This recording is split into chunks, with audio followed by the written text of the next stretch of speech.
plus en plus nombreuses et nombreux à nous suivre sur ce plateau TV. Village Semence avec nos amis du GNIS, Hall 2.2, stand B24. C'est ici que ça se passe et nulle part ailleurs. Aujourd'hui, nous allons parler, bien entendu, semences, terres agricoles, femmes, agriculture en Afrique. À mes côtés, Christine Jouan-Bruno, vous êtes présidente de l'association Femmes de Demain, adjointe au maire à Boulogne-Billancourt. Christine, merci d'avoir répondu à notre invitation. À ma droite, Thierry Vincent, qui est président de la communauté de communes Cœur de France, maire de Saint-Amand-Montrond. Et puis à côté, un habitué de ce plateau, l'incontournable François Burgot.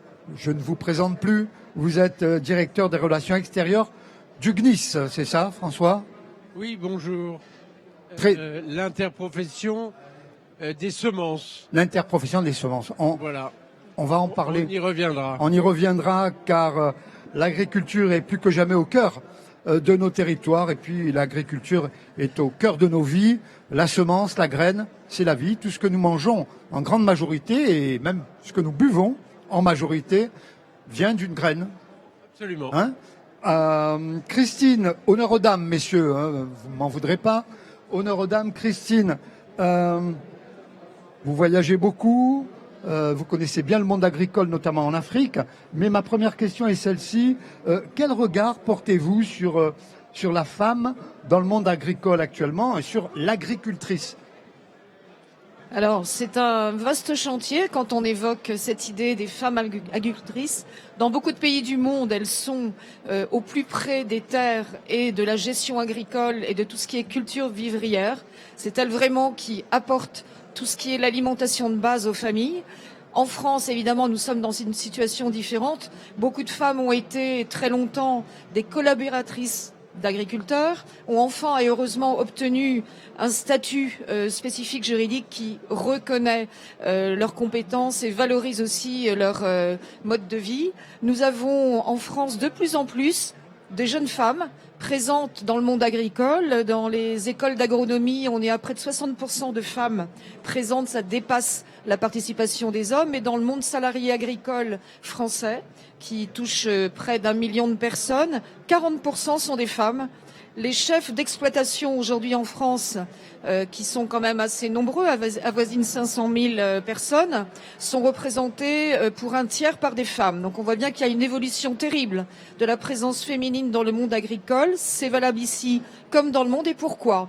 Parce que les femmes sont très très intéressées par la vie, par ce qui fait que l'on mange des choses saines et que l'on perpétue la vie aussi au mieux. Et tout ce qui est l'écologie globale, nous y voyons beaucoup de femmes dans des secteurs très variés. Et dans le monde agricole, il y a vraiment une arrivée massive de femmes qui sont beaucoup représentées parfois aussi dans les milieux scientifiques et la recherche, parce qu'elles souhaitent vraiment participer concrètement à l'apport du féminin dans la qualité de la vie, dans l'alimentation et dans l'exploitation des terres.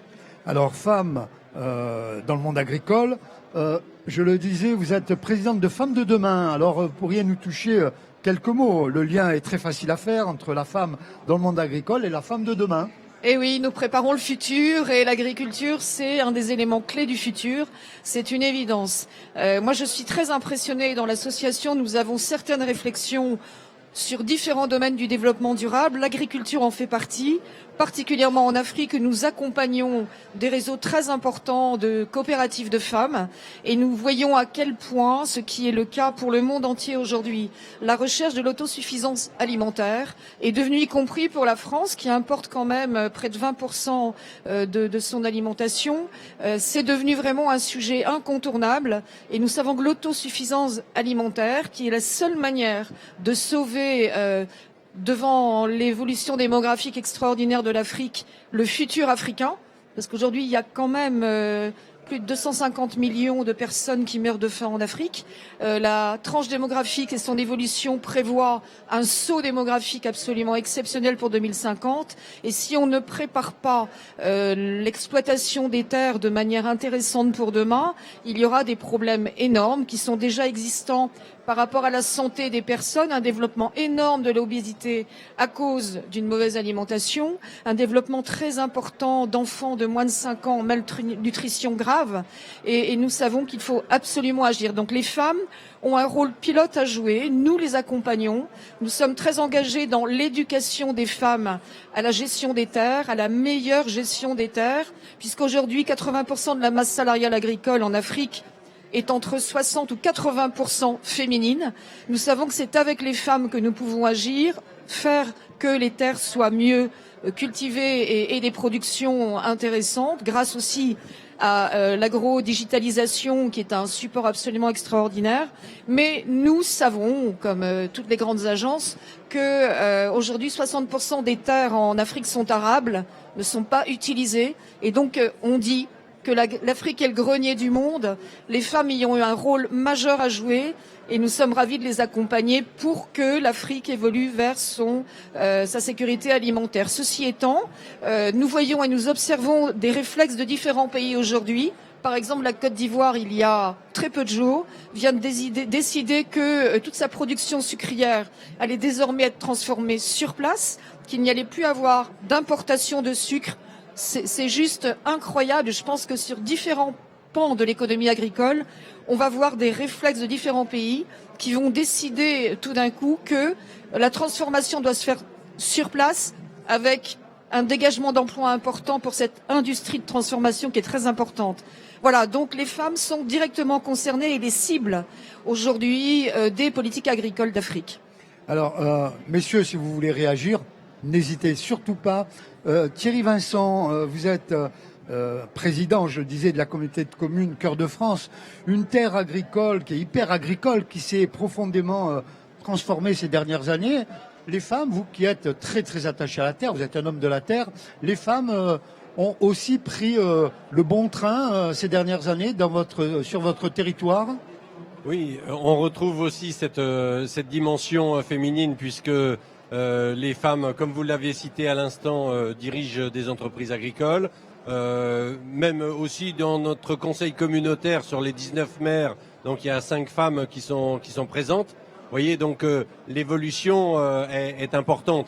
Vous signaliez à l'instant que le souhait de la Côte d'Ivoire de développer en interne leur production, en fait, on le retrouve dans l'ensemble de nos territoires. Les entreprises agricoles et puis les consommateurs veulent manger du local. Et cette production locale, nous, on la retrouve. La communauté de communes Cœur de France, qui est située pile au milieu de la France, au cœur de la France, c'est 280 km², uniquement 3% de bâti. Donc ça veut dire que 97% de notre territoire est soit du territoire naturel, soit des entreprises agricoles. Voilà. Donc et ça c'est important, c'est qu'il y a cette volonté de maintenir et de garder ce côté naturel et puis cette qualité de consommation, avec aussi, on l'a vu ces derniers temps, ce dialogue entre les grandes surfaces et les agriculteurs locaux. Et ça, c'est important parce que on voit que au fur et à mesure, la production, enfin tout ce qui contribue à l'autoconsommation, eh bien, progresse dans notre territoire. On est à près de 40% d'autoconsommation sur notre territoire à 25 km à la ronde. C'est un ballon, ce n'est pas c'est un ballon, oui, c'est un ballon, hein. Pas d'inquiétude, c'est un ballon. Et donc à 25 km à la ronde, et ça c'est important. Ça stimule bien sûr les entreprises agricoles, ça stimule aussi les boutiques et commerces, ça stimule aussi notre marché local où donc on peut s'approvisionner en produits de chez nous, en fait, du coin. Et c'est cette tendance qu'on retrouve, le glocal, on va dire, à la fois global et local. Et donc le glocal est à la mode. Alors, marché local, le local est à la mode, le bio aussi, hein, et on pourrait en discuter. On en a beaucoup discuté sur ces plateaux ces derniers temps. François, la filière semences française est, semble-t-il, un leader mondial fort méconnu. Vous êtes d'accord avec moi ? Pas méconnu des agriculteurs et des jardiniers, parce que ils savent que s'ils trouvent 6000 variétés à leur disposition, c'est parce que il y a une filière semencière qui est leader en Europe et dans le monde.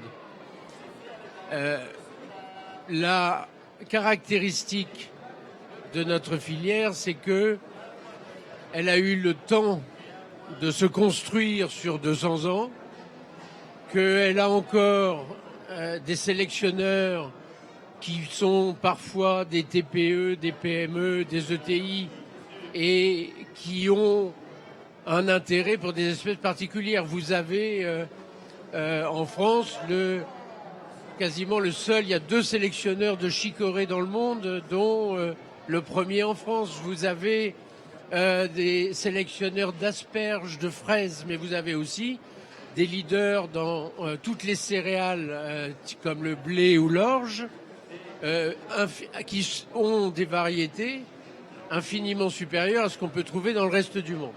Et j'insiste là-dessus, c'est la situation d'aujourd'hui, j'y reviendrai.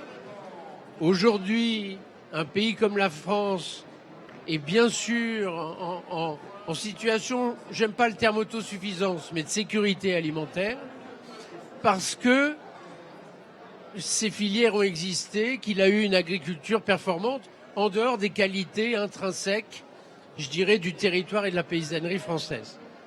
On pourra peut-être en parler. Aujourd'hui, nous ne sommes pas sûrs d'être capables, dans 20 ou 30 ans, d'assurer la même chose. Deuxième chose, il faut faire très attention à pas exporter trop nos préoccupations, notamment dans les pays africains. Parfois, j'entends des gens qui disent qu'il faut favoriser la petite agriculture familiale. Et vous avez parlé de la Côte d'Ivoire. Moi, je viens de signer un accord avec le ministre de l'élevage de la Côte d'Ivoire qui veut développer son industrie laitière et il veut pas la développer avec uniquement ce qu'il a aujourd'hui, c'est-à-dire des éleveurs qui ont 2 ou 3 vaches et qui font 1 litre, 2 litres, 3 litres de lait par jour. Parce que ce modèle, ça veut dire que la Côte d'Ivoire continuera d'importer ses produits laitiers.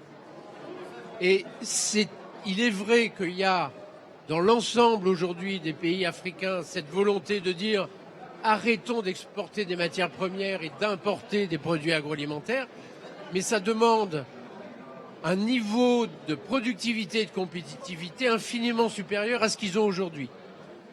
Et pourquoi ? Parce que les accords de l'OMC ont obligé l'ensemble des pays du monde à ne plus avoir les barrières tarifaires qu'on pouvait imaginer. Donc, le paysan ivoirien, il est en concurrence avec le paysan français, le paysan américain, le paysan chinois ou le paysan indien. Si il est le seul à ne pas avoir accès à des nouvelles variétés et à des bonnes semences, il se trouve dans une situation de concurrence déloyale. Les rendements aujourd'hui en Afrique sont les plus faibles du monde. Vous faites 2 tonnes de maïs à l'hectare sur le continent africain, en incluant l'Afrique du Nord et l'Afrique du Sud. Si vous enlevez ces 2 bouts, vous allez tomber en moyenne à 1 tonne. Et 1 tonne de maïs à l'hectare, quand le paysan européen en fait 7 ou 8, voire 9, et le paysan américain plus de 10, et le paysan chinois, il fait 4 tonnes à l'hectare. Et le paysan indien aussi. Donc, oui, il faut au contraire, enfin au contraire, pas au contraire, mais on a une responsabilité d'aider ces pays à construire une recherche publique et privée. Longtemps, le modèle après les indépendances a été un modèle de pays communiste, en disant pour faire des variétés de nouvelles semences, il faut confier ça à des fonctionnaires. Ce qui est intéressant parce que en France, l'essentiel des 73 entreprises de sélection, vous en avez 1 publique et 72 privées. Et donc, ça n'empêchait pas que quand on allait dans ces pays, on leur disait oui, c'est très bien, faites de la recherche publique.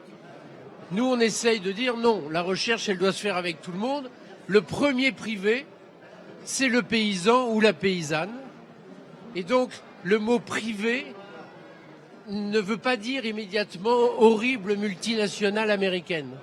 Il faut comprendre ça, c'est que il faut développer absolument une agriculture privée performante dans ces pays, et ça démarre des paysans, effectivement, comme vous l'avez dit, madame, des coopératives et de politiques publiques des États qui encouragent ce développement.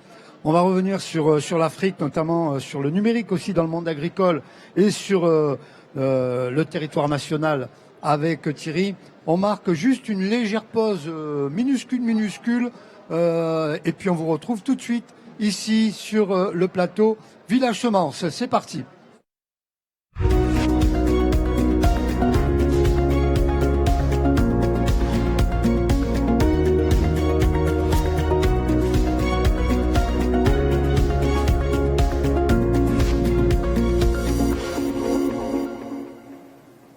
Voilà, heureux de vous retrouver après ce petit jingle très rapide. Hall 2.2, stand B24, c'est ici que ça se passe et nulle part ailleurs. Avec nos amis du GNIS, François Burgot nous expliquait l'importance de la filière semence française. Je disais leader mondial méconnu, mais effectivement pas du monde agricole. Je parlais bien évidemment du grand public et vous nous l'avez si savamment expliqué.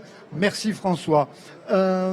Christine, dans ce qu'évoquait François sur le développement, etc., vous qui parcourez l'Afrique de long en large tout au long de l'année, et on l'espère pour le bon contentement de nos amis africains, notamment dans les échanges France-Afrique, comment vous percevez-vous l'agriculture en Afrique? On en a parlé, mais la femme agricultrice ou paysanne en Afrique, on l'a évoqué.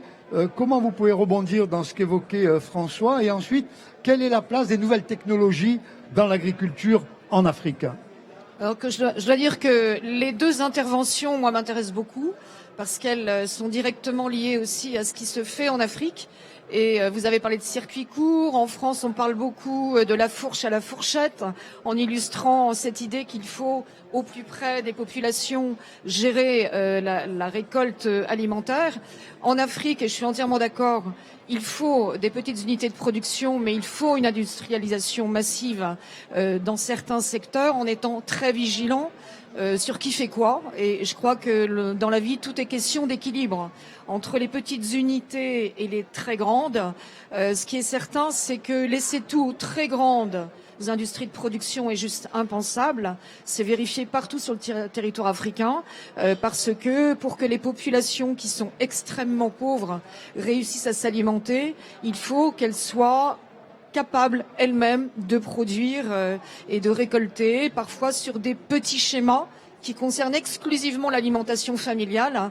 Mais moi, j'ai pu assister et je connais des femmes qui avaient des petites coopératives qui, par chance, parce que c'est pas toujours facile, ont eu accès au crédit et ont eu des facilités pour évoluer, pour avoir une gestion plus performante et qui sont devenues des chefs d'entreprise extraordinaires avec une production massive allant à l'export très rapidement.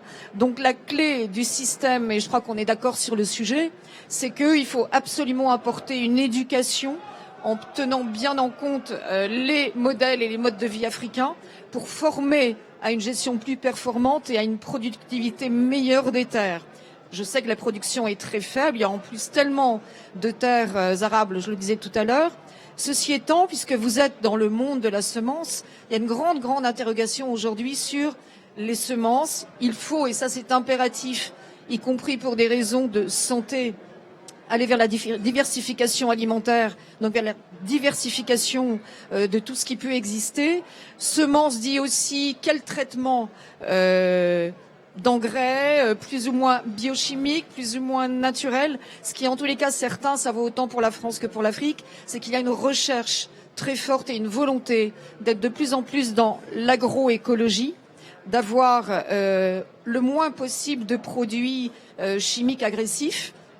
Et là, dans les systèmes de rentabilité, on sait très bien que selon les types de semences, selon les matériaux utilisés pour gérer les terres, oui, on peut produire beaucoup plus vite dans certains contextes. Il est intéressant aussi de mettre au cœur du système et des réflexions la permaculture et des modes traditionnels parfois très performants et plus que ce qu'on obtient en tous les cas sur le long terme avec des systèmes classiques et ce qu'on a connu ces 20 dernières années. Donc ce qui est absolument stupéfiant, et j'en viens au numérique, c'est que on voit qu'à travers l'interrogation sur l'agriculture, si on pose bien les sujets, on a vraiment une interrogation sur le monde, comment il vit, comment il fonctionne. Nous avons tous besoin de manger pour vivre, donc c'est juste assez radical et très lié à la terre, à la gestion de l'eau, à comment on peut produire de quoi manger et nourrir tout le monde. Et on sait aujourd'hui que le numérique est un accélérateur du développement agricole. En Afrique, ça bouillonne. Dans beaucoup d'endroits, il y a des expériences menées et des mises en situation qui permettent justement de mieux mesurer l'hydrométrie des sols, la faculté de bien récolter à tel moment plus qu'à un autre en fonction des météos variées. Tout ça est fait par observation de drones, par application très bien faite qu'utilisent très rapidement des personnes en théorie plutôt non éduquées, mais qui viennent vite dans le numérique, là aussi, parce qu'on les a formés. Et personnellement, je suis très engagée sur cette idée de formation au numérique massive.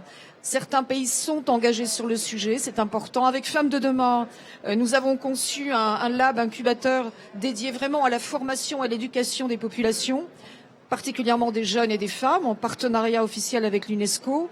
Et nous sommes très attachés à développer des filières de formation spécifiques.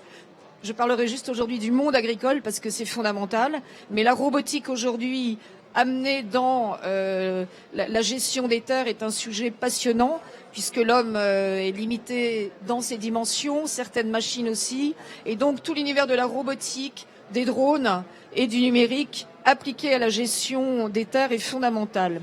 Un autre sujet très important que l'on voit et que l'on observe pour les femmes et les entreprises de femmes qui sont les plus nombreuses par rapport à celles des hommes en Afrique, c'est que leur apprendre, là aussi grâce à des éducations liées au numérique et à des lieux dédiés, leur apprendre la comptabilité, la gestion pure est un sujet essentiel. La Banque mondiale a mesuré le saut en avant que pouvaient faire les entreprises et on s'intéresse terriblement toutes les grandes organisations internationales aux femmes dans ce secteur. On sait que le saut de production peut évoluer de 26% en 2 ans, exclusivement par une meilleure gestion, également comptable et financière, qui les amène tout de suite à une capacité à l'export. Et ça évolue très très vite, c'est assez fascinant. Donc moi, à chaque fois que je reviens, je suis impressionnée par ce bouillonnement et ce potentiel qui existe. C'est pas par hasard aussi que beaucoup de grands pays de ce monde s'intéressent à l'Afrique. Il faut que la France soit alignée sur ces pays. C'est parce qu'il y a là-bas un potentiel de développement qui est incomparable, une énergie développée par les femmes qui travaillent sans compter, qui est absolument extraordinaire. Et donc, il y a des leviers à actionner judicieusement, je l'espère, avec des grandes organisations comme les vôtres aussi, pour qu'on reste vraiment avec des objectifs de performance de qualité au service des populations. Alors, ce développement, une réaction peut-être, François, avant de céder la parole à Thierry? Oui, non mais juste deux, trois mots. Très franchement, moi je passe 2-3 mois en Afrique depuis 20 ans, dans 20-25 pays. Le problème des engrais chimiques ou le problème des produits phytosanitaires n'est pas un problème de l'agriculture africaine aujourd'hui. Vous allez dans le Sahel, il y a 0 gramme de produits phytosanitaires sur les cultures. Donc c'est là où je dis, ne projetons pas des problèmes qui sont réels dans notre modèle agricole et alimentaire dans des pays qui, je dirais, sont malheureusement pour eux naturellement bio et donc dans lesquels la question de la semence se pose encore plus. Donc le problème aujourd'hui du paysan africain, c'est d'améliorer un peu sa capacité de production. Encore une fois, c'est essentiel. Et ça passe d'abord par l'amélioration des plantes.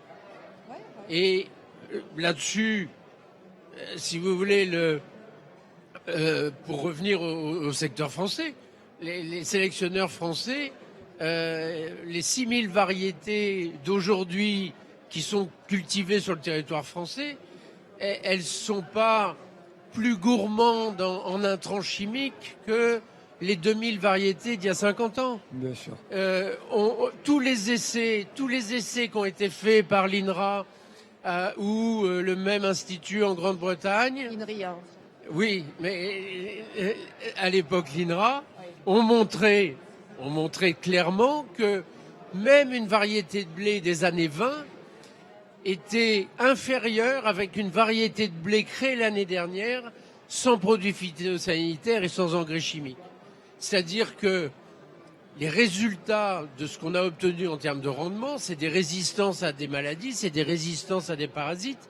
Et ça, c'est des choses qui sont apportées par l'amélioration des plantes, qui le seront encore plus demain, vous avez parfaitement raison.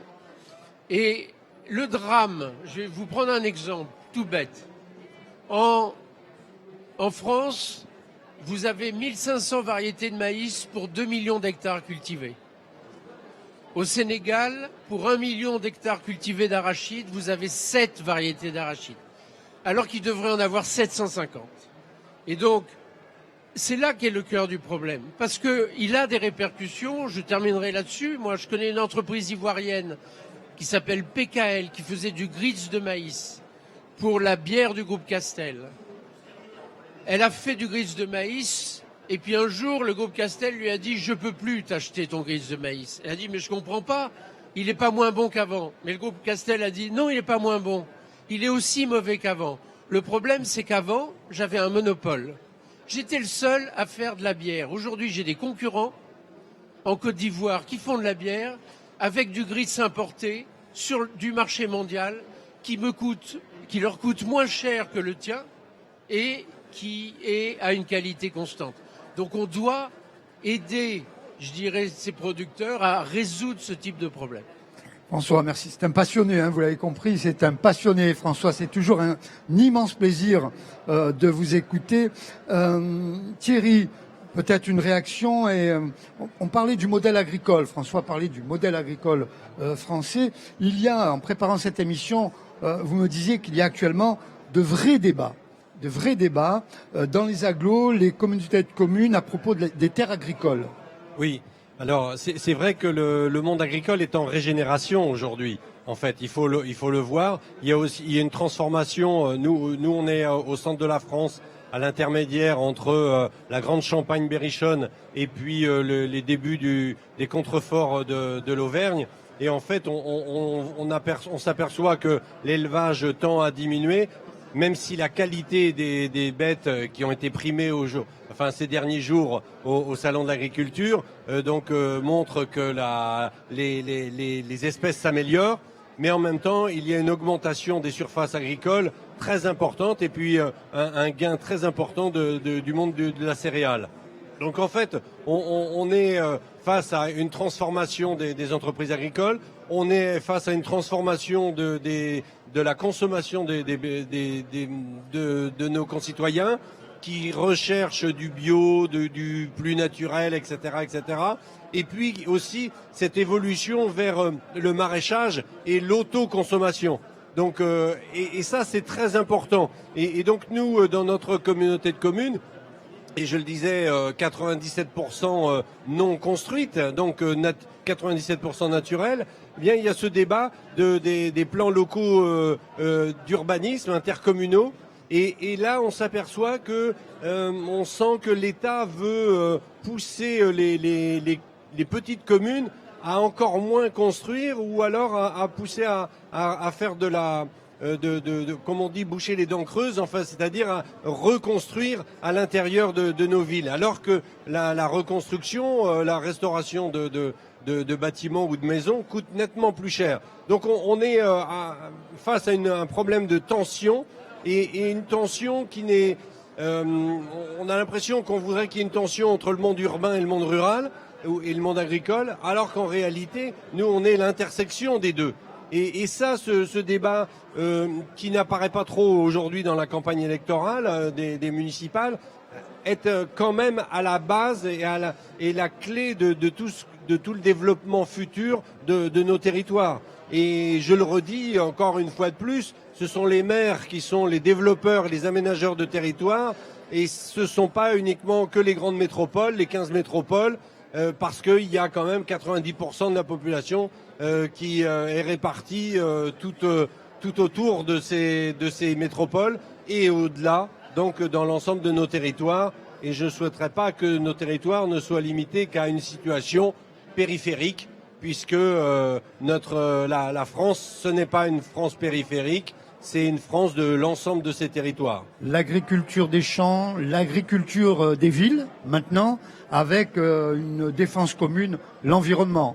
Oui. Vous êtes d'accord? Moi, dans le cadre de mon futur plan local intercommunal en matière d'urbanisme, j'ai remis 8 hectares exactement en zone de maraîchage, au cœur de la ville. Donc comme quoi c'est possible et c'est pas incompatible. Il y a une demande très grande de la population, avec une recherche d'avoir des potagers urbains, des lieux de culture et de fermes urbaines. Voilà, c'est aujourd'hui un concept qui est très utilisé et qui est vraiment dans l'âme des personnes vivant au cœur des villes très denses. Nous arrivons au terme, ça passe très vite, de cette émission. Un petit mot de conclusion qui pourrait se résumer à comment vous voyez cette année ce salon de l'agriculture. François, vous y êtes chaque année, c'est presque votre deuxième maison pendant plusieurs jours. Comment sont les agriculteurs? Dans quel état d'esprit sont-ils? On a vu le chef de l'État venir durant de longues heures, le Premier ministre hier ou avant-hier. Le monde politique, c'est un passage obligé, bien évidemment, mais au cœur même de cet état d'esprit des agriculteurs, agricultrices, comment sont-ils? Ils sont inquiets parce que, non pas par ce qu'on pourrait imaginer, l'abandon des produits phytosanitaires, etc., ou le changement de modèle agricole. Ils sont inquiets parce qu'ils ont l'impression que la société dans laquelle ils vivent n'a plus une claire conscience du fait que, justement, ils assurent la sécurité alimentaire de cette société et que la sécurité alimentaire n'est pas un acquis pour toujours. Donc ils ont ce sentiment de dire, est-ce que les gens comprennent vraiment ce qu'on fait, à quoi on sert, et que notre métier n'est pas là pour l'éternité si jamais on ne nous donne pas les moyens de travailler. Merci François. Thierry, très rapidement, on me fait des signes, on va m'engueuler, je vous dis pas. Rapidement, les territoires veulent vivre et non pas survivre, ils veulent vivre librement.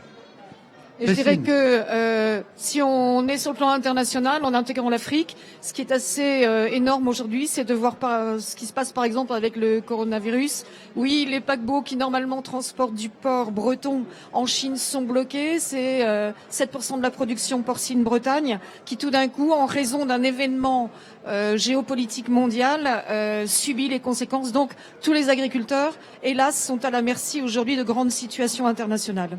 Merci madame, merci messieurs, je vous retrouve demain, même heure, même lieu, hall 2.2, stand B24, on va parler biodiversité et environnement. Quelles solutions pour nos territoires? Je recevrai Alexandra Dublanche, vice-présidente de la région Île-de-France, Jacques Gauthier, président du SICTOM, David Barthes, directeur général de la Chambre d'agriculture de Saône-et-Loire, et enfin Alain Marty, directeur du développement durable d'Enedis. Restez avec nous, il y a encore de belles choses qui se préparent et qui vont vous être proposées. Semence Mag avec mon collègue et ami qui est quelque part, je ne sais pas où il se cache, Ivar Couder et bien sûr Philippe Lefebvre. Mangez bien, dormez bien, portez-vous bien, à demain, bye bye.